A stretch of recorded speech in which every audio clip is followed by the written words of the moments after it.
Day two of your Time to Rise Summit.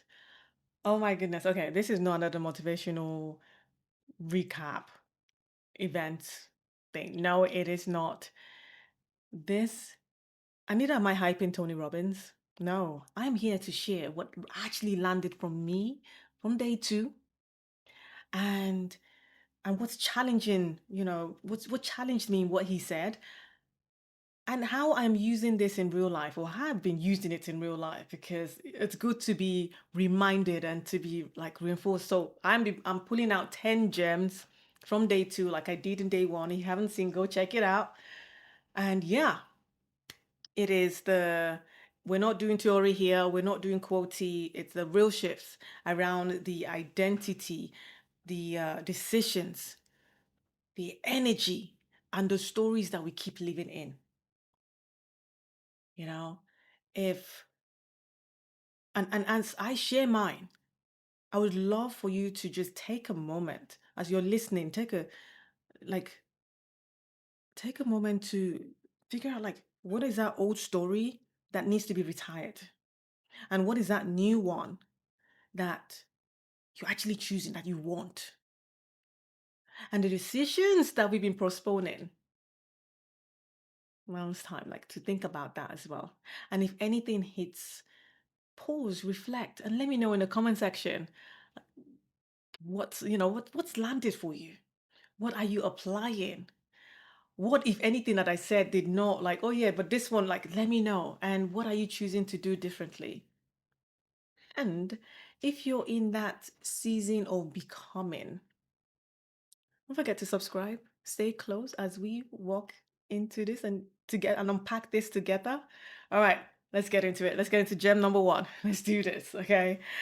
Righty, let's pull it up my notes.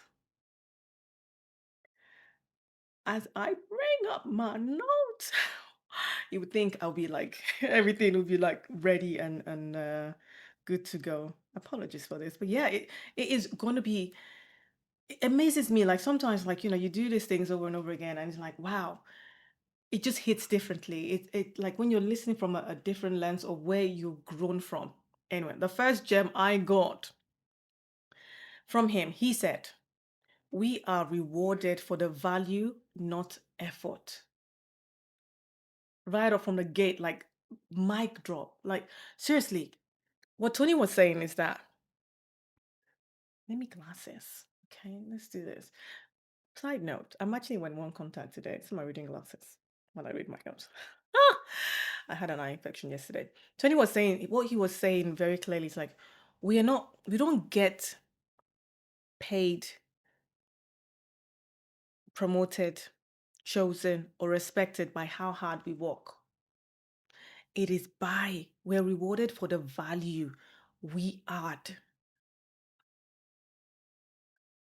Oh my goodness, because a lot of us think that hard work um is what will get us that reward. We'll be paid for that. And then we forget, like we just ugh, burn out. So I when he said that, I just oh, that means hard work without value creates frustration.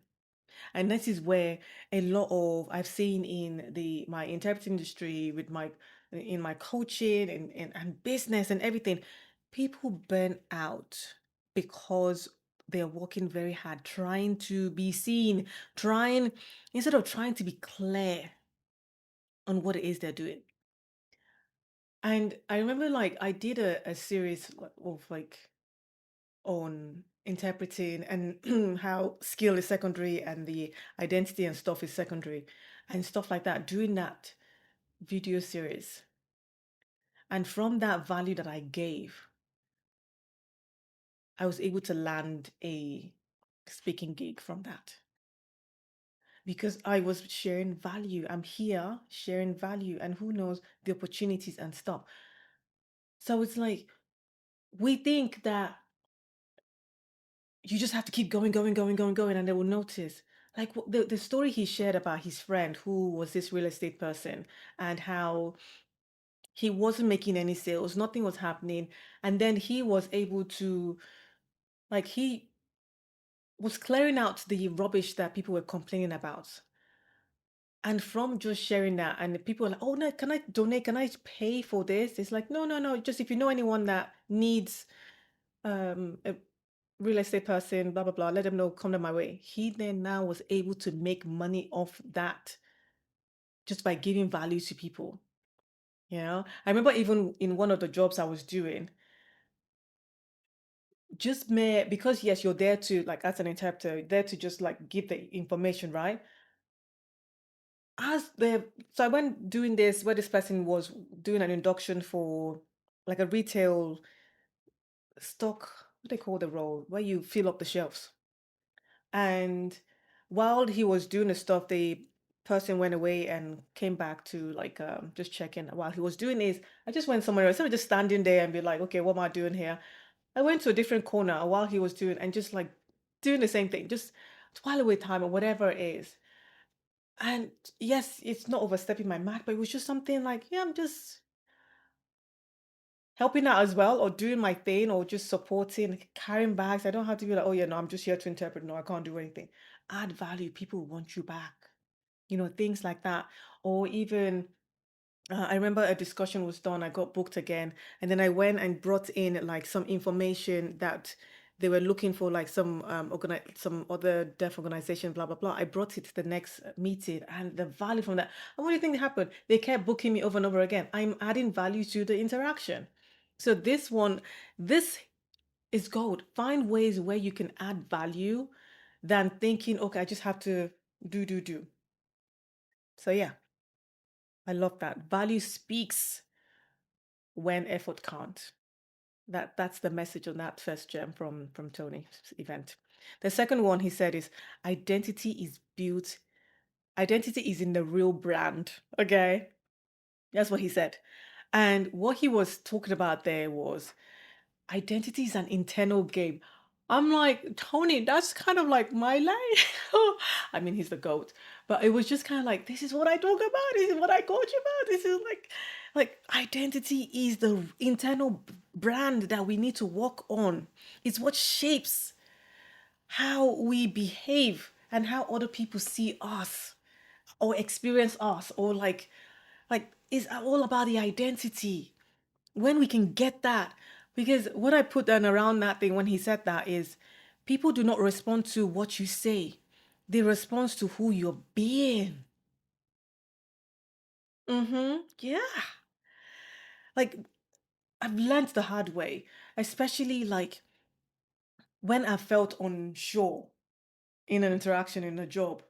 You can just tell, like, "Oh, okay, would I know what they're saying?" And then they're like, "Okay, I don't think we'll be using your services again," because it was all over. I was like, I'm not sure if I understand or whatever. And the way you would like in the beginning of my career, how I walk into a room and like, oh, no trusty, no likey, ain't happening. And it is so true. Like that's the brand. That's the real thing. That's how people see us.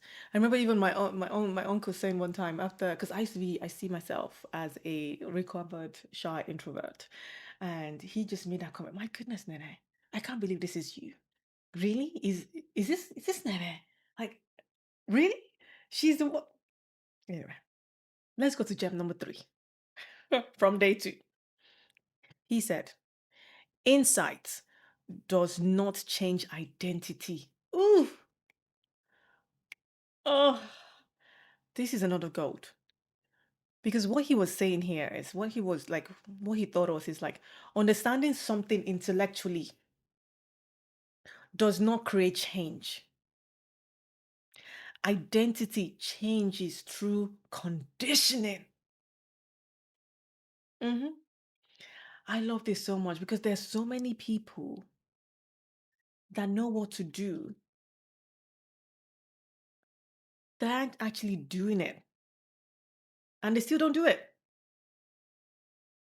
You have the insight, you have the knowledge, especially I find very funny, like when you have all this like but not most of them, like professors and places like that that are teaching you some business stuff, and they're still like Like, do you have a business that you're teaching? And this is why I said to my client, I do not teach theory. I do not teach something that I haven't lived by, something that I don't do.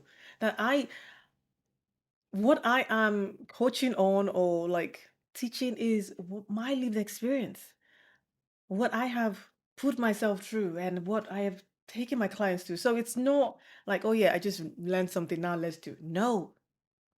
So insight would not help. And this is the thing about this event, like the thousands and thousands, up to even a million people that are in this event, they've gotten all this insight. If they don't move forward and do the conditioning that is required, they'll be back again next year in the same seat, saying, oh yeah, got to do the work, the conditioning, the reps. Because I have this thing where I say awareness plus repetition equals identity. And this is what Tony is saying. Okay. Like, if you don't put in that rep by conditioning yourself and putting in the work, the identity doesn't get locked in. The new thing doesn't get locked in.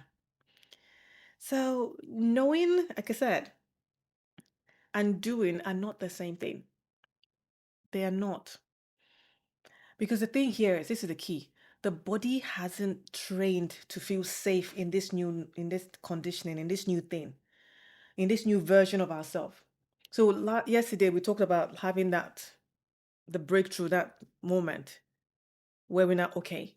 This is now where the real work starts. This is where the conditioning, this is where the repetition comes in. This is where the going. Like I said, I used to be very extremely shy. I wouldn't have been doing this being on camera at least to give me like I would hold my breath when or anything or like I freeze.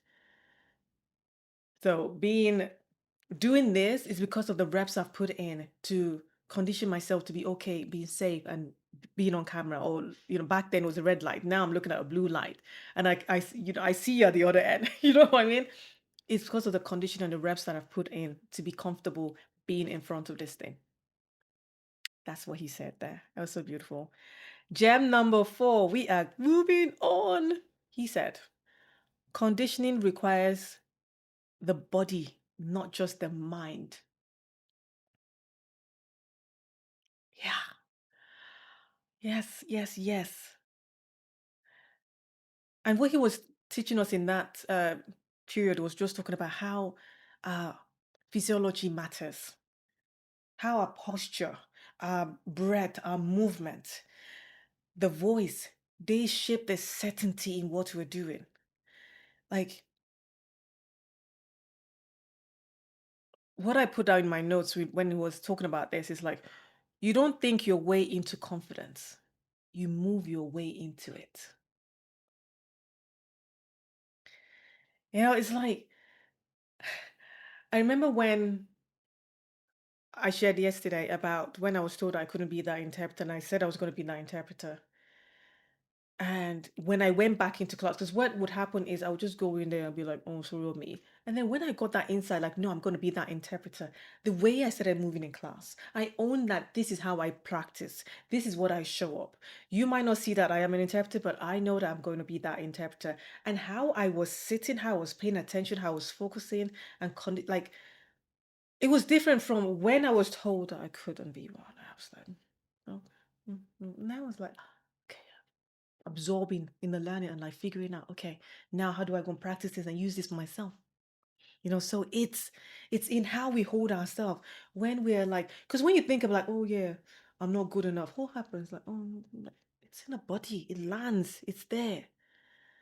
So our body is this instrument that we have to be able. If you remember from like he shared in day one about the emotional and the physical state, like how that it's how we show up, what's that's doing. So when the body is collapsed, the presence shrinks. But when you are grounded, everything changes even before you even like for me, before I even signed or whatever, like I was ready, like centered, I was ready. I was let's go. So yeah, so that gem, fabulous. Number 5, he said, your old story is an outdated software. And what he was teaching us around that time was like most people's identity are formed years ago, right? And with that, it's still running the show now. Because old identity does not mean current reality. That's what we need to understand. That's what we need to like really get. Because for me, when I was little and I was being made fun of, like then I didn't know I was dyslexic. And a question was asked, and the teacher said, "Oh, you wrote goglugudugudu," and the whole class laughed. I wanted to disappear. That disappearance carried on through, like, I would just be, people, "Oh, was Nene here?" Oh, I would never have eye contact. People be sharing stories about things and stuff. And I'm like, I don't even know what you're talking about. I don't remember, but you were there. I taking pictures, I'm out of there. I'm like, you wouldn't even see me. And that's from that old identity. It was like, oh no, being seen means like, or exposing, it is like people gonna judge or this will happen and blah blah blah. And that just led on to me being this extremely, I was very introverted. Now adding the shyness to it and the extreme of the shyness to then gradually start breaking free from that, what I was carrying, because that was shaping who I was, who I wasn't good enough, that I wasn't capable, so I don't need to be here, I don't need to. Because even though that happened when I was in my early teens, it was still holding me on right up to my late 20s, teens, like it was still there. So being mindful that that old story, it's outdated, it needs to be rebooted. We need to like get a new programming on gear. All right. So yeah, it's about the calibration, like reworking it. And that's what that conditioning does. Let's move on. He said, the next one here that I picked up from the event, he says, identity sets your emotional thermostat. I actually did a video on this in my own way where I said that you're not broken, you're capped. And the premise of that video was, you know how people, okay, so a somebody who has their website designed by the best designer out there, website designer, like the top-notch one. But the photos they're using in that design or their website is old or outdated. The that website will still not. It won't perform as much. And the same is true for us. If we're still living in our old identity and we're wanting to show up like with this new desires of, okay, I want to be this, I want to do this, but we're thinking in that we're capped. So the same he shared about this thermostat, like how you set your room to be at this certain temperature. So that even if you open the door, you close the door, everything, that you will get back into that temperature that you set it at. So regardless of what you do, you get back to that default setting. And that's what I was saying, like the capness. So it's when we now, like he said, he taught us that you would only rise to, you don't rise to your goals. Like I shared in that video, like even though you have a desire, you have all these things that you're wanting, you don't rise to it. You fall back to the identity you're familiar with. Like whatever identity you have, that's where you fall back to. So regardless of how much you're doing and doing and doing, you get back to that thing. And that's why, we hear of this people who have won loads of money and say lottery or whatever, and then within a couple of years, they're back to where they were because they won this huge sum of money. Their capacity to hold that kind of money has not up leveled to that level. So they are thinking in the maybe the scarcity or like okay, give it like, and before you know it, it's gone. Because they had that money, they did not change their thinking on someone who then has this and manages or holds that kind of money. So that's kind of like what he shared on that bit. Because what happens is we self-sabotage, or when we self-sabotage, it's not failure. It's what we're familiar with. We're going back to that. It's like, oh yeah, yeah, because it's what you're used to. Our brain, we're locked in with safety.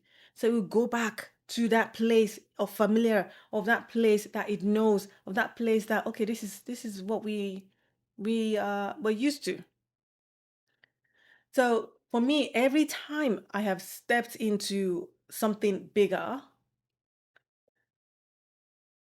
discomfort's gonna follow through. If you check this thing out, when I started my daily streak of daily YouTube videos, I was very like robotic. I was very scripted. I was reading and unsure, like what would people think or how, whatever. I mean, even before then and stuff like that. And I just decided beginning of the year, like the progressions, like I'm just gonna go freehand, no scription, just let's storytell, let's develop this, let's do that. It was very uncomfortable because for a while I was rambling. I was like, Nene, come on now, get to the point. I was saying that to myself. Because when I watch it back, or be like, oh gosh, look at how you're struggling ending this video. It was the funniest, it was so uncomfortable. Now I'm getting better. I'm not there yet. Like it's a progression. It was so, but we have to be willing to stay with the discomfort to build that muscle. Because people who get muscles, they actually are ripping and the pain before it heals, and then they bulk.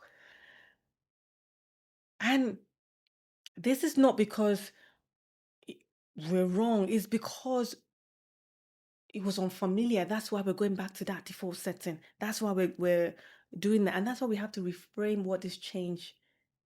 When we reframe, it just changes everything. We're then able to then start, take that thermostat and like, oh, this is our new thermostat flavor. We're off the charts. Let's go. And then we're able to then live into it. Let's go. Next one. Gem number 7. He said, responsibility is the gateway to freedom. Mm, mm, mm. Ah, it's so interesting because what he was sharing here was like, change requires us to be 100% responsible. No blame. And I will add, no shame, no justification. Not tolerance, responsibility. We have to take full responsibility for where we are or what we're trying to, like, what's going on. Because responsibility will give our power back. I remember a client that I worked with who felt that the reason why they were, for them, smoking and at the times because someone stole their identity online and wiped out took their funds or whatever. And it was a story they kept saying, yeah, I'm reason why I'm this is because of that. The reason why I'm actually overweight is because this thing happened. They're not taking responsibility of like, okay, that happened. Okay, now I'm gonna be in charge now. This happened to me. I'm gonna make sure it doesn't happen. Like, take responsibility and stop saying, oh yeah, he because of him, she said, my this did that, that did that. For us to really get the freedom from that thing that's holding us back, to quit that thing, to stop, to be able to up level, to get the stuff, take responsibility of what's going on, because it can be uncomfortable. We we don't wait for others to change, right? Before choosing to. We do it. We go because we want it. That's leadership. This is what I want for me. And then by so doing, it would then lead others to like follow suit, do the same. Yeah. Because it's our life, it's our work, it is us. If we're waiting on, then we're not gonna get it. I remember working with some people that are like, oh, uh, I can't do this because if I do, I lose. And so I'm just going to come on now. Be responsible. Don't wait for this. Do it for you. Gem number 8. Relationship breaks when they become transactional. Let me read that one again. Relationship breaks when they become transactional. And this is when Tony was talking about familiarity leads to expectation, and then expectation leads to resentment. He was sharing about, this is when Sage also joined in on stage, and he showed about a video about a couple and how people, you know, how you have that 7 year each, how people have been married for a long time and then everything just, okay, you do this, you pick up the kids, you da da da da da da. And it's like, oh yeah. It becomes like robotic. You're coming in, I'm going out, you're feeding this, you're doing that. And then it feels like, oh, I did that, so you should do this. Yeah. And then what then tends to happen, the love starts fading when people start keeping score. Oh, you didn't do this last time. That one did that. And then what? The love is not loving. You're not as I was gonna use the word invested. Because now it's like, yeah, I did this for the kids, da, da, da, da, da, da. Yeah, but you're not helping around the house. You're not doing when that transaction happens, then the loving, it's not. And this applies not just because we're focusing on the relationship side of things. This applies to everything we do, the partnership, the work we do, the communities, and the the questions that we really need to ask ourselves, like, what am I getting? When that question becomes that, what am I getting? Then you don't get a connection. Or when we think about, okay, what's in it for me? That's when issues starts rooting and things starts happening in that sense. But when it becomes, who do I choose to be in this space, in this thing we're doing? And then the intimacy just starts coming back like, okay, this is who I am in this relationship, in this stuff. And gem number 9 says communication without blame creates safety. And what he was teaching us around this place is like blame puts people on defense, safety creates change. When you start going like, yeah, you didn't do that, rather that I did, we start blaming, then the friction, it just starts fading away. He then starts not being there. For me, I remember like the very early stages of our marriage, it was more kind of like, I will not even say anything. I would just assume you should know. You should read my mind, what I'm saying, and how it should, like, what's happening for me. And then it became, yeah, but you should have, like, it was more kind of like, you should have, could, like, all this kind of like thing. And I think I'm very fortunate and grateful that it's not something that shows up in my relationship. And we've been able to just speak, like, just share how one's feeling and what's going on. And he introduced the soul method by I didn't jot down the lady's name that actually shared, like, created this method. She's way to go is the sensation. I'll show you. So it's SEW, sensation, emotion, want. So when you're wanting to like express one thing, and you'd be like, oh gosh, I've been feeling the heaviness at the, like, at the back of my neck, and I'm feeling so much way, and it's just making me feel like really sad. And I'm not giving a great example at this, but then you then say what you want. Okay, I just feel like the tension that is happening, and what's going on. I really want us to be able to start speaking freely, and I want to be for us to have this shared responsibility on this and blah blah blah. You share your thing.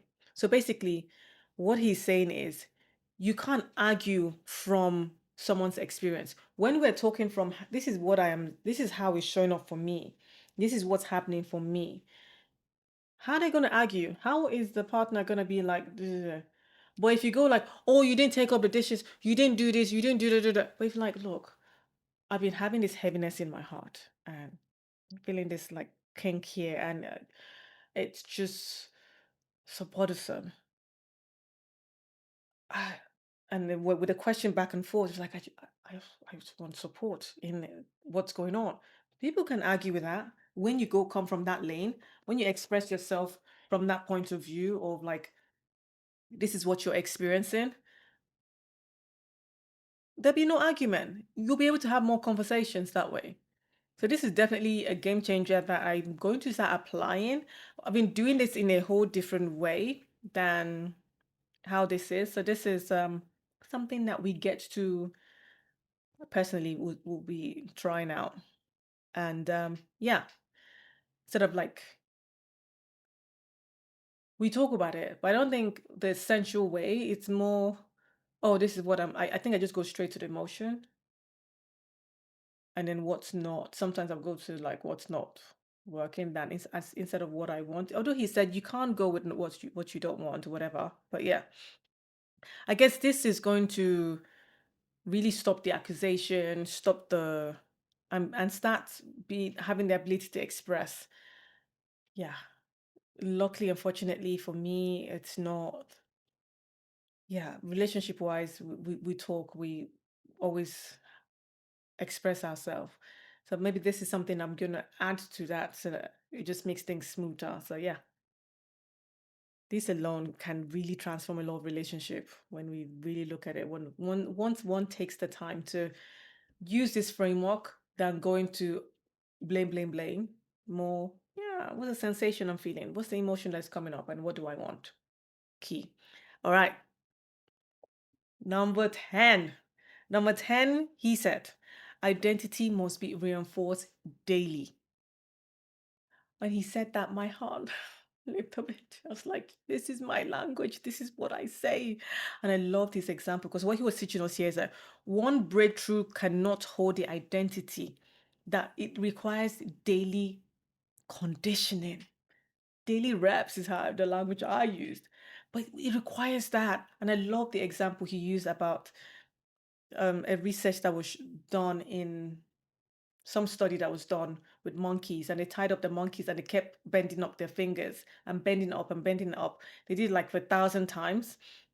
That when the bandage was taken off, you got it, yeah. The monkeys were just on their own. They're just doing that because it's been conditioned. Because it's what they've.